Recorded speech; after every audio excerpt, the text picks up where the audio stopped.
Welcome to my channel. Hey crew, and welcome back to the only place that cuts through Thespin and delivers what the cameras never showed you. Look at this image. That's Kody Brown, standing in a desert training field, surrounded by the cast of Special Forces, world's toughest test. You'd think this was his redemption arc. A man humbled, ready to prove he's still got strength, discipline, and leadership. But what actually transpired on that set, according to several production sources, was an implosion of sorts. They referred to him as the unhinged nightmare. From the moment Kody arrived on set, he made it known that he wasn't there to take orders. He was there to rewrite the script. Crew, what was initially to be a test of endurance and teamwork soon became a game of psychological tit-for-tat. Castmates who were looking for camaraderie received chaos. Drill instructors looking for obedience received defiance. And by day 3, the whole production knew that they weren't shooting a story of redemption. They were capturing a breakdown. But before we enter the training facility and reveal the full scope of the meltdown, you know the routine. If you think accountability is for everyone, regardless of fame or infamy, hit the like button until it's blue. And don't forget to subscribe with the bell on, because when you get to the end of this story, you'll understand why even the grumpiest cast members referred to Kody Brown as the most volatile recruit in Special Forces history. Okay, you asked for it. Let's get started. In order to appreciate this narrative, we need to go back several months prior to the start of filming. TLC's ratings were declining, the family brand was destroyed, and sympathy had switched to Christine and Janelle. Executives were in a state of panic to salvage Kody's image. The proposal that came to him was straightforward. Confront your demons. Show you're a leader in crisis. For a control-freak man such as him, it was like salvation. On paper, the ideal situation. In real life, a trap that he laid for himself. Internal call sheets and emails, which have been seen by production sources, reported that Kody came into camp in good cheer, discussing redemption, duty, and reclaiming leadership. But that mood didn't last long on the first day. The drill instructors made it loud and clear. No special treatment, no pecking order, no patriarchs. Everyone follows orders, everyone breaks. Courtroom dramatized transcript instructor. Recruits, you follow orders right away, no exceptions. Kody Brown. I've led families, not soldiers. I don't take orders. I give them. Instructor. Not here, you don't. By lunch, he was already battling with instructors. Several cast members indicate he complained that the crew didn't respect his experience. One source compared it to seeing a man implode before your eyes. He couldn't bear being told no, they explained. Every command was an insult, every challenge an attack. What didn't make it into the promos were the nightly gripe sessions. That's where Kody allegedly wasted hours complaining about how the show was rigged. According to crew members, he complained that producers were editing him to make him look like a fool, and referred to the instructors as control freaks who dislike men such as myself. The irony was overwhelming. He set out to demonstrate leadership. What he demonstrated was what happens when leadership is based solely on control. A memo from a producer that leaked during post-production states quite succinctly, subject shows clear paranoia about perception, often speaks of betrayal and setups. Another crew note labeled him as hyper-defensive, unable to adjust collaboratively. By day 2, castmates were already shunning him. One of the athletes on the show is said to have later confided in a friend. He was like a bomb about to go off. It all became a lecture about respect and loyalty. Another source was even blunter. We were afraid to be paired with him for drills. He would scream at you if you didn't move quickly enough. But nothing like what transpired during the trust drop test. The exercise was easy. Every recruit topples backward into an icy water tank, relying on the team to pull them out. Kody declined. While cameras rolled, he folded his arms and instructed instructors, "Trust is how people get betrayed." "I'm not doing it." The room fell silent. An instructor ultimately said, "Then you don't have a team." Kody's response? "I've been leading teams my entire life. I don't need one now." Crew, that's when producers understood they weren't recording an exercise. Still, they were shooting a metaphor for all that had gone awry in his actual life. The man who preached unity once could no longer fall backward in terror of drowning. That evening, when others were sleeping, a handheld camera filmed him walking back and forth among the tents, complaining of phony loyalty and edit traps. It was 2 a.m. the next day. A cast member, according to reports, informed production, "He's losing it. He's sure the wives and the network are plotting against him to embarrass him. From then on, staff members started referring to him as the unhinged one among themselves. The nickname stuck. And when producers eventually summoned him to a meeting to address his antics, what they received wasn't an apology. It was a manifesto. Courtroom dramatized transcript. Producer: Kody, we need cooperation. The crew's concerned. Kody Brown: they're jealous. I intimidate them. Producer: you're here to be part of a team, not command one. Kody Brown: I'm done being edited into weakness. The exchange ended with Kody walking out of the tent, ripping off his mic pack and yelling into the desert night, "You'll regret making me the villain." Crew, those were the exact words captured on the field log. "You'll regret making me the villain." That was the start of the end. The following few days would split the entire cast and compel producers to hold an emergency meeting to determine whether or not to axe him from the show. But the production wouldn't make the decision. It would be made by the cast themselves. If you thought Kody Brown's Special Forces meltdown concluded with a mic drop in the desert, you're wrong. What came next was something no one on that show had ever experienced before: an all-out cast revolt. Insiders referred to it as the night the camp cracked. By day 5, tensions had reached a boiling point. The instructors were testy, the cast was tuckered out, and Kody was more paranoid than ever.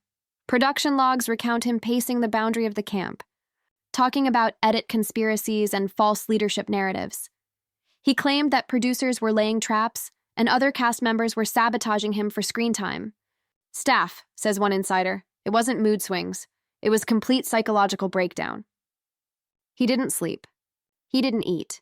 He spent hours ranting about loyalty, betrayal, and power, the source said. He wasn't competing anymore. He was fighting ghosts. The moment of crisis occurred in a simulation called Hostage Rescue, in which contestants were paired up to extract a simulated prisoner under extreme time constraints. Kody was paired with a famous athlete, someone who was accustomed to pressure and collaboration. In minutes, instructors were bellowing orders, sirens wailing, simulated shots ringing through the canyon. But instead of executing the plan, Kody locked up. Then he began to argue, in the middle of the simulation. "Don't tell me what to do," he shouted, loud enough for the boom mics to catch it. "You're not my superior. You're just another puppet of the edit." The drill stopped. The instructor blew the whistle. The athlete threw down his prop rifle. By witness reports, everyone fell silent when Kody ranted about being set up to fail. One castmate later said to producers, "He kept yelling that he was being gaslit by the show, by us, by everybody." Crew, that term, gaslit, hit a chord. It was the same term the Sister Wives viewers had been hearing all these years from Christine, Janelle, and even Mary. For the first time, it wasn't one of the wives claiming it. It was Kody himself. Later that evening, the cast conducted what they referred to as a camp circle, an improvisational gathering intended for group debriefing. But therapy was replaced by intervention. Courtroom dramatized transcript, athlete. "Kody, man, we're all here to prove something. You're not the enemy." Kody Brown: "You don't know what I've been through. People twist everything I say." TV personality: "We're not your wives, dude. We're your teammates. But you're treating us like them." Kody Brown: "Don't you dare bring them up, they betrayed me." Instructor: "This is your moment, Brown. Lead or leave." Kody Brown: "I'm not leaving. I'm winning." The argument spiraled. At one point, a camera operator reported seeing Kody pacing in circles, muttering to himself. The footage never aired, but multiple editors confirmed its existence. One of them described it like this: "You could see the fear in the other's eyes." No one knew if he'd explode or break down. By the following morning, the production had to intervene. The crew reported a risk assessment report for emotional instability and possible cast distress. They could not lawfully remove him without following due process, so they sent a psychologist to the set, routine protocol for stress events on set. What that psychologist recorded in her report would come to leak to the press through a source close to the production. It included, in part, participant is highly defensive, hyper-fixated on self-image, and resistant to authority. Possible narcissistic tendencies, affective instability in the face of perceived threat. Crew, That's technical jargon for what the cast was already gossiping about. Kody Brown had lost himself. Following the evaluation, producers presented him with a choice: voluntary withdrawal on medical fatigue or continued participation with close monitoring. Kody would not give up. "If I go," he declared, "they win. I won't give the haters that satisfaction." But as Kody was doubling down, the other cast members were coming to their breaking point.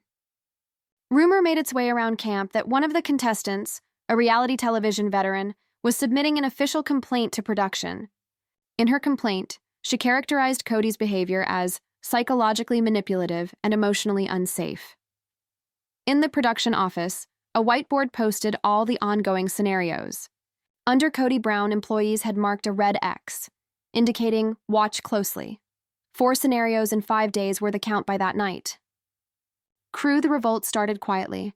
One cast member refused to partner with him for drills. Then another. By sunset, half the team refused to engage at all. The instructor had to reshuffle pairings to keep the show going. And then came the confrontation that changed everything. It occurred in the mess tent after dinner. Cameras were rolling on a relaxed group shot when Kody began complaining once more about being unfairly represented. A fellow player, a retired military officer, had had enough. Courtroom dramatized transcript. Officer: "You always say that the show's out to get you. You ever consider that it might be you?" Kody Brown: "Excuse me?" Officer: "Everyone around here's tired of having to walk on eggshells.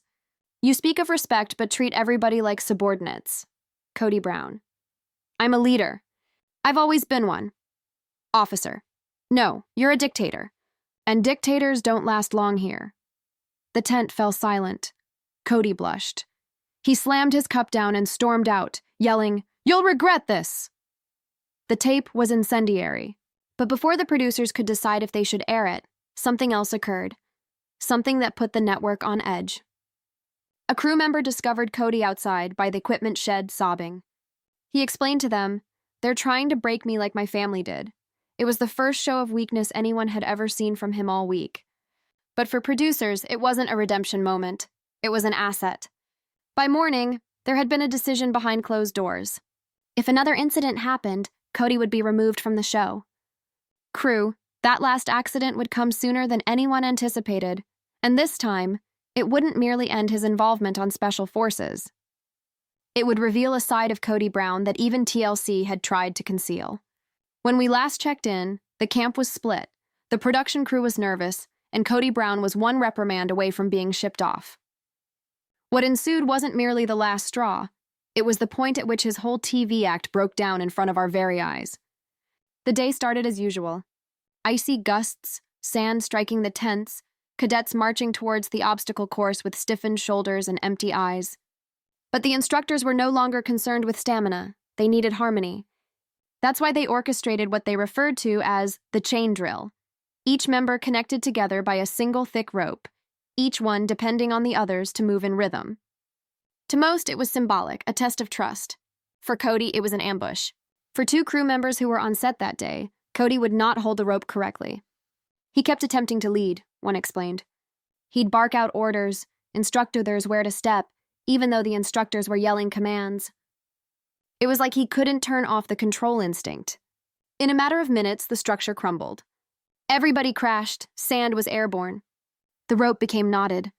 When the instructors gave the command to set, Kody blew his top. "Stop blaming me," he yelled, tearing his gloves off. "You people love to gang up on me. This is the exact thing that my wives did."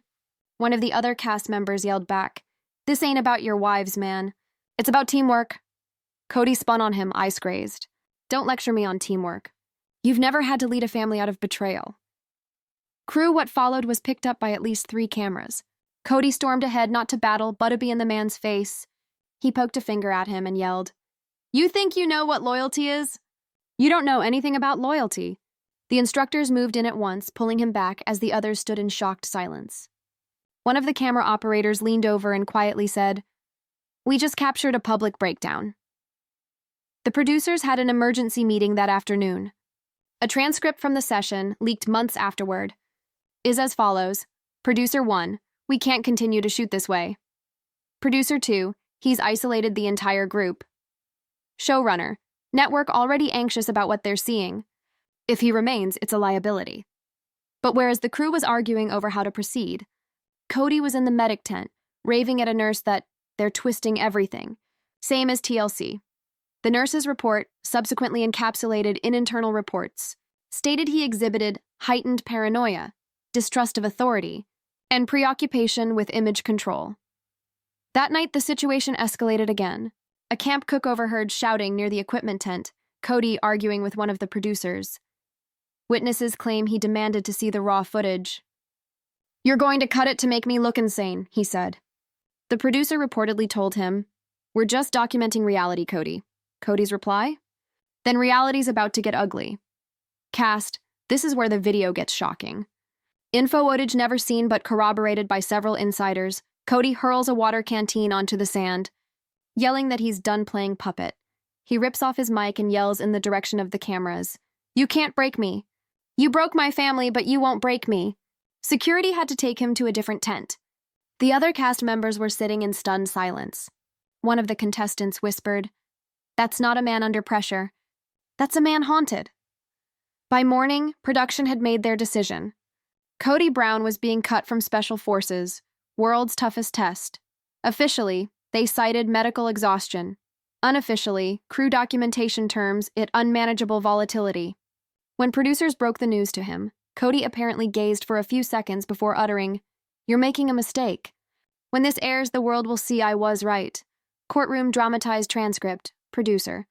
"We're sending you home, Kody." Kody Brown. "For telling the truth?" Producer. "For not listening."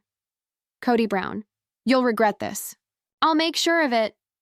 He packed in silence, eyes down, shoulders shaking. Before boarding the vehicle that would take him back to the hotel, he turned to the camera one last time and said, "They tried to break me, and they failed. You'll see. You'll all see." Cast, what everyone didn't anticipate was that his exit didn't quiet the set. It sparked a backlash that ran through Hollywood rumor columns within days. The actors weren't merely glad to be rid of him. They were angry at how he'd behaved toward them, and some ensured the tale wouldn't remain hidden.